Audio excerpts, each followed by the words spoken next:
Humans have always needed community to heal, grow, and make meaning in this life. This is something that traditional healing practices have incorporated for a very long time, including the original stewards of psychedelic medicines. Yet, Western cultures, often steeped in individualism, seem to only recently be rediscovering the importance of community. So, what should be the true role of community in psychedelic integration, and how does that actually look in practice? Welcome to the integration session where we explore the science, stories, and future of psychedelic science. Today, I'm very excited to welcome Amy Bartlett, a PhD candidate at the University of Ottawa, whose research examines how community shapes psychedelic integration, spirituality, and healing.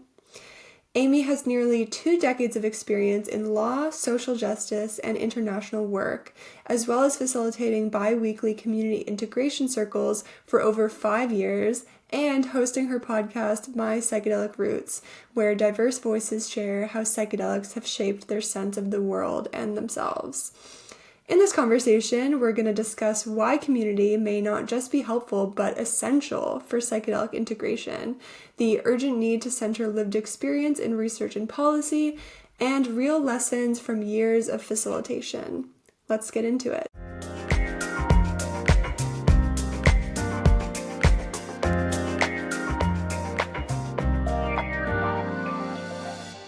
Hello, Amy, and welcome to the integration session. Thank you so much for being here. Well, thank you for inviting me, Elena. I'm very happy to be here. Happy to have you. And as I usually do, I like to start with a little bit of background, introduce you to our audience. So, from what I was reading about your biography and path into psychedelics, it's been really interesting, and you've experienced a lot of different fields from social justice and law and different community organizations and living abroad in multiple countries. So, you've now returned to academia at the University of Ottawa to pursue your PhD. So, what finally sort of pulled you back to academia after all of those experiences that you had? That's a great question. And honestly, I think about it a lot. You know, my entry back into academia came with a lot of resistance. It's not something I ever wanted for myself. I spent 11 years in school before I started my career, so I was kind of done. But so my entry back into academia came through my community work in part. Um, I have such respect for Dr. Anne Vallely. She's a professor at University of Ottawa, and through my community work with OPEN, the Ottawa Psychedelic Education Network that I was helping to run back in 2018, 2019, Anne reached out and we started putting on a couple of joint events around public education. We hosted some at the university, and just sort of being curious about the intersection and the opportunities between academia and some of this community work. And through our work together, she sort of asked, what if you did a PhD? And I'm like, what if I did? I don't know. So I really owe a lot to her and to our work together for inspiring this return to academia. But it's based on and built off of the community work, which I find really inspiring in coming back to school as a mature student and being able to have one foot in theory in academia, but also very much one foot in practice and in community. I still, I've been helping to run the open community for the past 7-8 years now. I still run all the integration circles, and I do a lot in and with the people that created this connection in the first place, which is really important to me. And being a mature student has its benefits, which has been kind of interesting. I feel less swayed by some of the ridiculousness of academia. I'm not trying to build a career, so I feel more sort of free to be curious and free to have opinions about what I'm doing and how I'm doing it, and the kind of contributions I want to make to that field, but also to the people that I care about and am researching and who have generously gifted their perspectives, and really wanting to honor that first. And, sometimes I think about, I had this career in, human rights and social justice, the not-for-profit sector, and like you say, living around the world. And it sometimes feels like such a disconnect. But really, the work that I'm doing now in community and with clients and in the academic space feels like an extension, just more of a micro level extension. Instead of working in systems and organizations, I'm working on the same issues, but with communities and with individuals. So in a way, it feels less of a disconnection and more of a completion and a wholeness in this drive that I've always had towards making the world a better place, which is so cheesy, but what's not? Yeah, no, I love about that. some of these things. And what are the core questions that you are asking in your research? I mean, a big part of my motivation in engaging in the academic space and with my research is trying to make visible what tends to be invisible in academic research and in the psychedelic studies arena. And not unsurprisingly, lived experience of psychedelic users, and a niche under that, the lived experience of psychedelic integrators. For my particular piece of research is what I'm trying to understand and sort of co-construct that visibility. So I did a big global survey around integration of psychedelic users. I did it in 4 languages, and really I got about 350 responses, which is pretty good for a 20-minute plus survey. So a lot of rich data, a lot of qualitative data in that, which again has been interesting to sift through. But again, honoring people's experiences and really wanting to capture that. I also did a series of interviews to deep dive into how people integrate and the role of community in their integration practices. And I'm using a methodology called constructivist grounded theory, which basically all that means is that because there's so little research on the intersection of community and integration, I wanted to co-construct with the people who participated in this research a theory of integration and community. So trying to undertake this research opportunity not just to describe what's happening, but to propose a way for others to engage with it, understand it, and keep testing it, keep using it, keep questioning it, so that this continues to be an alive conversation. That's something that's really important to me. Yeah, that's incredible work. Congratulations on doing that because it sort of sounds like true knowledge translation in a way by integrating Hmm. these lived experiences throughout the research process as well as engaging with it in practice outside of it. So I think that's really incredible what you're doing. Well, thanks. It's been interesting. The other piece to maybe layer into is just not pretending that this research is capturing a picture of a process that hasn't been happening for thousands of years. Hmm. Part of my literature review, which I'm finding really interesting, is also, in the psychedelic studies space, we talk a lot about Indigenous knowledge and different ways of knowing and how so much has been known for a long time in the engagement with these substances. But we don't hear a lot about how cultures and histories have treated integration. And so being able to make visible as well the integrative practices of cultures and traditions, and not just how the substances are administered and used, has been really powerful and important. Yeah, I totally agree. And it's really interesting to see in psychedelic science the differences between the medical or the Western medical frameworks and these traditional indigenous knowledge systems. The former is very like individualistic, and the latter can be more community oriented, as you have been studying and as you know. Mm. So, why do you think that community is maybe not just helpful, but essential for deep and lasting integration after psychedelic experiences? I think, again, one, and fundamentally, it's how we've been integrating non-ordinary states of consciousness for millennia. Mm-hmm. As we know, psychological practice and the way we think about therapy today is very, very new. It's, 100 years old, probably less.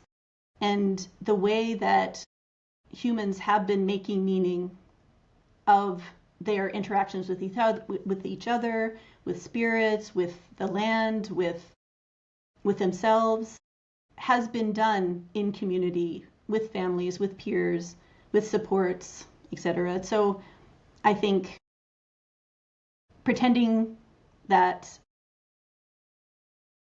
pretending, but I think a lot of how things are framed, as you talked about, when it comes to research around integration of psychedelic experiences, revolves around the therapeutic container and a one-on-one relationship that is inherently hierarchical, and that doesn't require some of what community does provide, such as shared understanding. And as I've seen in a lot of the integration circles and a lot of the work, the importance of mutual vulnerability and shared understanding in this meaning-making process is super important for folks. There's also the importance, working in community, of safety and accountability. So community isn't a good in and of itself necessarily, and the same as in a therapeutic container, making sure that there are boundaries and accountabilities, I think is really important. In terms of integrating in community, there's also a reflection of the deep importance of context. In a therapeutic container, there doesn't tend to be a lot of context, but when I say context, I'm talking about a social context in terms of how we're making meaning and what we're making meaning of. But there's also physical and spiritual context to how a person experiences themselves and how we make meaning of our non-ordinary states of consciousness. That can be, with ritual and spiritual practice, but it also can be in nature. And nature was a really prominent voice, and an unexpected voice, to be honest, in the research that I'm doing. And what I'm hearing from folks is that context piece, again, not just being social, but being nature-based and having a physical place in our meaning-making process, which doesn't tend to be a consideration in traditional therapeutic practice. Mm-hmm. Yeah, it's so true and seems so intuitive, and it makes you wonder why in conventional clinical trials things are done certain ways. And how does that relate? I've seen you talk about the concept of world awareness and how psychedelics can help people with not only their self-understanding, but sort of like this broader understanding and meaning making. So how does community sort of shape that and the shift from personal insight to more collective meaning making? I think both in my research and also in my practice in these integration circles, I think a fundamental value of those spaces and contexts revolves around reciprocity. Whether it's witnessing and being witnessed, whether it's finding empathy and acceptance for others or for oneself. But this building world awareness is that sort of interplay of understanding self and understanding others in relationship. And I see it time and time again, the importance of identifying and making visible the shared humanity that couches what meaning can look like and how that meaning translates into how we move through the world and what we think about ourselves and the world around us. So that interplay and mirroring is really powerful, I think, and is hard to achieve without others who are in that dance with you, as it were. Mm-hmm. Yeah, that makes total sense. And you've also been pretty vocal about the importance of lived experience in psychedelic research, which I completely agree with. So why is it non-negotiable for the field right now, and what are researchers risking if they continue to sideline lived experience? I mean, first off and fundamentally, without an accounting of what other resources are available to those of us who care about making psychedelic experiences available for healing, for consciousness exploration, etc., the mental health and pretending that integration of those experiences should just be done through the mental health system. I mean, the mental health system can't keep up with what we're doing right now. And so the risk of overburdening an already very overburdened system, I think, is a real question. There's also the question of accessibility, whether it's financial, whether it's social. And fundamentally, when we're ignoring lived experience, I think we run the risk, and we see this risk coming up time and time again, of not meeting the needs, particularly of marginalized folks, because a lot of the systems in which these services are offered are already marginalizing folks, and or are not meeting the needs of marginalized folks, whether through safety, whether through accessibility and finances. Stigma is also a really huge part of how the system works, and the dominant narratives problematizing drug use and problematizing, what are very natural and normal processes and questions that can come up in a psychedelic experience and as part of the meaning-making process become pathologized within that system. And so, again, the opportunity to create spaces for people to make meaning and find answers to these very complex, multidimensional and transpersonal questions, but pretending that we can only do that through theory and understanding the materiality of these substances. I'm not sure if I'm answering your question, but fundamental to bringing lived experience as a priority in the unfolding of the psychedelic studies field, I think, requires us to look at the lived experience of how people are experiencing these substances and not the chemical makeup of these substances necessarily. Of course, we have to understand that, but as we've seen, psychedelics really throw the table up in terms of what we understand and how we understand chemicals work in our body. And we know that, the classic example, we can take MDMA and we can take it and go to a rave and have a great time. But in a different set and setting with different preparation, we can take the exact same substance and molecule and confront our childhood trauma and have a qualitatively and in some way quantitatively very different experience, a lived experience that has nothing to do with the chemical that we're talking about. So much of psychedelic studies is focused on the psychedelics, but it's not the psychedelics. They provide an opening. It's the experience that the person has that provides the healing, the perspective, the insight that they can then use to make meaning of and have transformative experiences. Mm-hmm. Which is why, again, I'm so interested in the integration and meaning making with all respect to the substances themselves, but I don't think they need to be, or are asking to be, not to anthropomorphize them, but the substance perhaps isn't the point. Perhaps the point is the phenomenology and the experience that people are having. Yeah. That is the inflection point.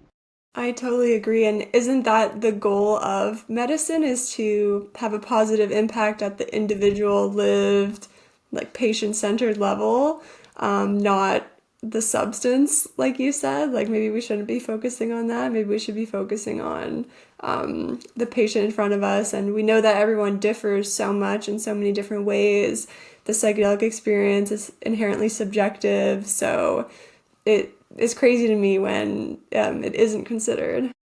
But, that's how the medical system, with empathy for folks who are trying to work within that system, that's how the medical system and sort of biomedical thinking works. You take X, Y pathways happen, and Z impact is felt. And it's just psychedelics really challenge the linear understanding that we have of how the materiality of substances work in our bodies. But it also challenges how we think about spirit, in that it has to be, there's a power above and it has to be mediated by someone in between. A lot of these, why lived experience I think is so important in part is because psychedelics give us insight and opportunity to have an impact and have direct engagement with our spirit and our psychology in ways that the systems that we've built don't understand or know how to work with.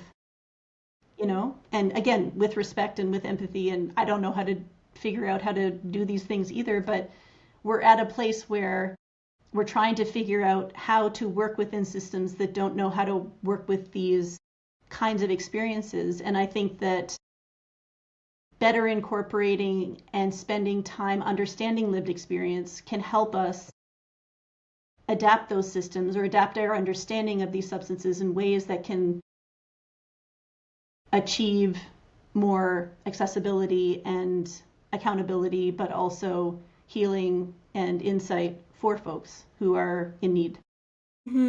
Yeah, I love that. And I want to turn more to talking about your facilitation work. So you've mentioned the Ottawa Psychedelic Education Network, or OPEN, which you co-coordinate. So what has that experience been like? What do those sessions kind of look like, if you could walk us through? And what have you learned by witnessing these, I'm assuming, hundreds of hours of people integrating their psychedelic experiences? And together with others, which is cool. Yes. So the Ottawa Psychedelic Education Network was founded in, I believe, 2017, and I joined in 2018. And we were running, this is pre-COVID, so we were running monthly social events. We started running integration circles in person, and everything was in person. And then COVID hit. And so for the past, 6 years, we've been running a lot of things online. We've since transitioned back into more in-person pieces, but I mention that only because it's been really interesting running all of these integration circles and big chunks of them being online, and how powerful connection and that, again, that reciprocity of witnessing being witnessed can still be in an online space. So in terms of the integration circles themselves, there's a couple of principles that underpin how we do it. One is transparency. We always orient people to what this is and what's going to happen this evening. We always try to give space for people to say hi and to introduce themselves so that we all have a bit of familiarity with each other. We always start with a little mindfulness practice, in part just to sort of, come into the body, let the day fall away a little bit, and provide a space to connect in with others if that feels like something people feel resourced to do. We're also very clear that this is not therapy. It is an intimate space, and one of the boundaries we have is that people are coming to share themselves. People can have lots of theories and ideas about psychedelics, and the wonderful world of the universe and lots of different things. This is more a place where people come to share themselves and their own experiences, and to have their experiences be witnessed by others in a non-judgmental space and with respect, care, and love. And so we also set boundaries around that, in the sense people can share whatever they like, but again, this is a shared space, so your shares around 10 minutes, sometimes longer. We don't police that, but always bringing awareness that this is a shared space, and the witnessing and being witnessed is something that we're all sharing together. We also always ask people if they are open to questions after they've shared. Sometimes people just want to be witnessed and not engage. And if people are open to questions, and if someone wants to ask a question, we always ask folks to share from their own lived experience as well. As we say in these circles, we don't need each other's advice. So we're not there to give each other advice. We're there to connect and to share and to be seen and to see. But beyond that, that's pretty much the circle and the container that is created. And we also have boundaries, obviously, around inclusion and making sure that this is a safe space for folks. I'm very happy to kick people out. I don't mean to say that in a flippant way, but part of these online spaces, you can find folks who aren't there with intentions that are for them or for others. And so protecting that space and honoring the people who have shown up with those shared intentions is a priority as well. Yeah, definitely. Yeah, and it sounds like a really beautiful space that you're sort of the curator of there. And with that comes challenges, like you said. Some people maybe have other intentions. How have you navigated sort of challenges like that, or what kind of things might come up that are more difficult to deal with as a facilitator? I think in part there are challenges around new folks coming in and not knowing what it is, and not understanding that their experience isn't the experience. So this whole advice giving piece is a challenge, but also can be really powerful for folks. Both those who are being given advice and say, I don't want that, or for folks who are giving it, but then getting perspectives that maybe that's my truth and not the truth. And so even in navigating some of those challenges, there is learning and healing that happens. And it's always a reminder too that being in community and making meaning in community and with others, safety perhaps has a different definition, in the sense we're always promoting safety and harm reduction and risk reduction and trauma-informed care. And I don't know who said it, but I say it a lot. We are traumatized in communion and we heal in communion. The nature of relating and being human beings together runs the risk of us hurting each other, often unintentionally. And so figuring out what safety looks like and finding again that empathy and acceptance of ourselves and of others as we're moving through spaces together and communally is also a big part of the opportunity and the healing that can happen. It can also trigger, their harm can also be done, so I don't mean to paint it all with rainbows and sunshine, but creating spaces where we're learning, we're iterating, and we're making mistakes, and we're also loving and respecting and holding and allowing and having space for all of that human experience of being in relationship together. All the while trying hard to not shame folks or judge folks, and providing opportunities to think differently about themselves and others in this space. We try. Yeah, I mean, we're all just trying, I think. So, We are. yeah. One other piece I'd like to mention in terms of the integration circles and having run them for so many years, both in how we construct every circle. Like I have a little script that I use that I've tattooed in my bones. I think I've said it so many times. So there's both in the container itself, but also more broadly, the importance of rhythm and always showing up the same way and holding the same values as much as we can, and just being available for folks is such an important part of how these integration circles happen. Because it's been 6-7 years now, I have folks that come back, every 2 years. I can think of several folks who pop in every 2 years, maybe every 6 months. Someone who's come in once and they come back 4 years later. Just knowing that the community's there and that we're there and that you know what that space is going to be like and that it's going to be for you if and when you need it is part of that offering, and I think an important part of how community and peers can be supporting each other with these spaces and containers. Yeah, you've already listed some really great insights and advice about community building, but do you have any others you could maybe share, maybe even more broadly than an integration circle, of how people can effectively curate community? Well, I think number one,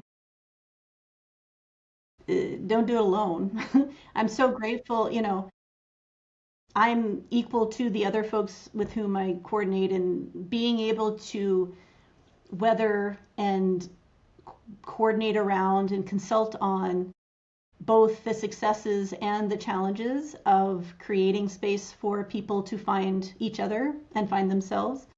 It's really important, I think, to be a team and have a team of perspectives around. I think, again, that rhythm and being available regularly and consistently to the community and to folks is an essential part of creating those spaces.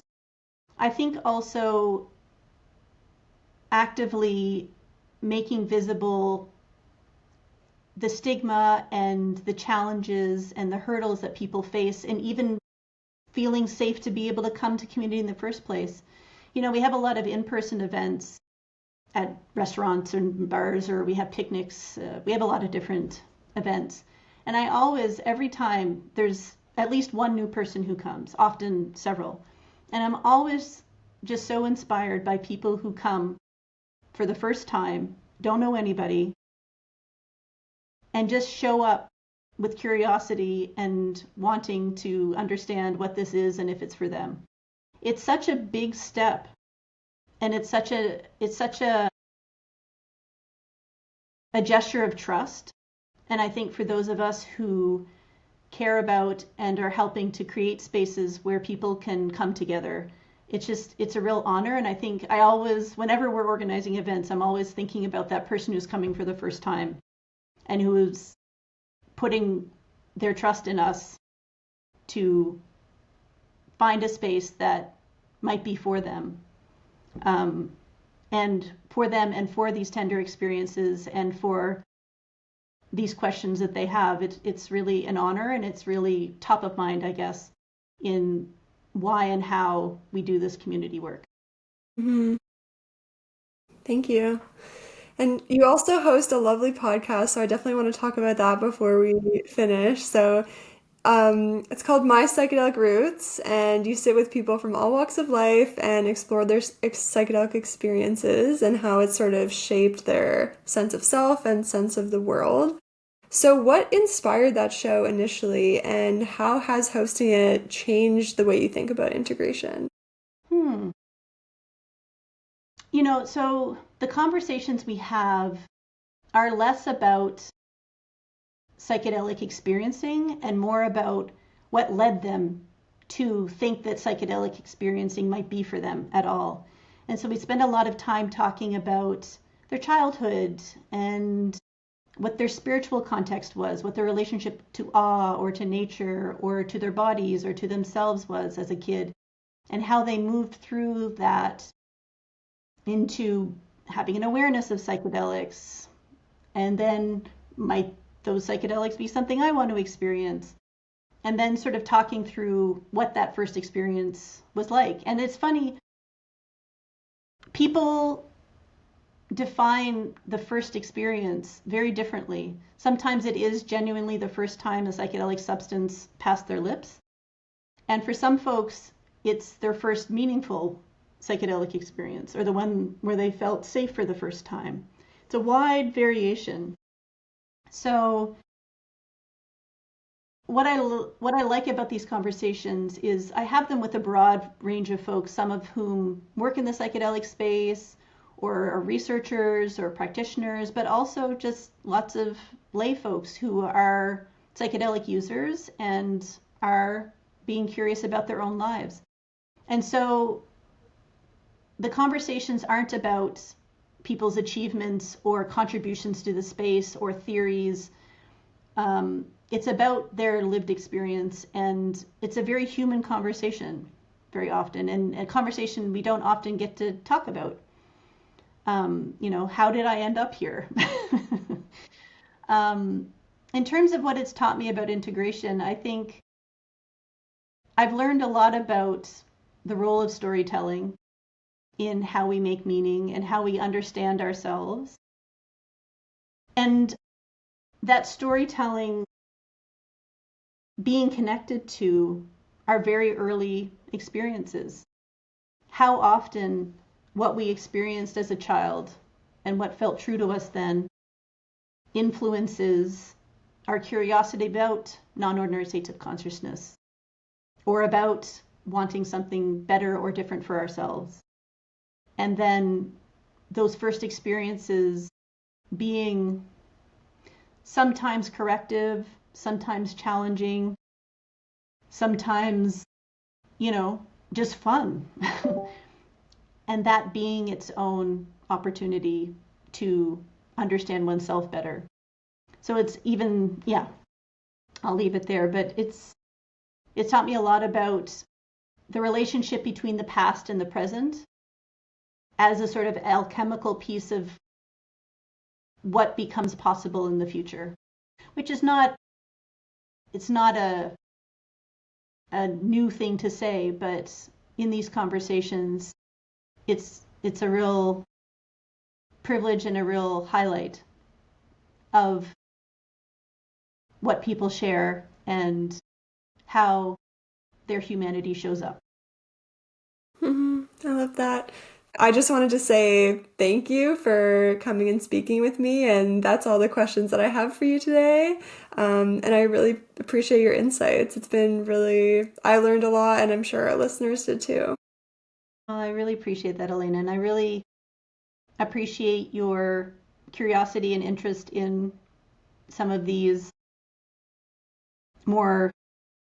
less scientific perhaps, but just as valuable ways of thinking about and exploring the psychedelic experience and developing this field of psychedelic studies. I really appreciate the work you're doing and the curiosity you have and the conversations that you're fostering. Thank you so much. Yeah, and best of luck with the rest of your PhD journey. I'm sure it'll go well, and I look forward to reading your work that comes out of that one day. That's very kind. I look forward to it too. All right. Take care, Amy. Thank you. Thank you, Elena.